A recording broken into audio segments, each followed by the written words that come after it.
సంపాదించిన డబ్బులు ప్రజల కోసం ఖర్చు పెట్టే వ్యక్తి. ఈయనకి ఎవరు పోటీ చూసారా మీరు? ఇంతేమైనా పోలుకున్నారని మిమ్మల్ని అడుగుతున్నా. అలాంటి వాడు మనకు అవసరమని అడుగుతున్నా. ఎప్పుడైనా చూసారా ఈ ప్రాంతంలో ఆ వ్యక్తిని?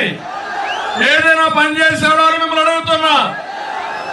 అందుకే ఆలోచించండి, మంచికి ఓటేయండి, ధర్మాన్ని కాపాడండి.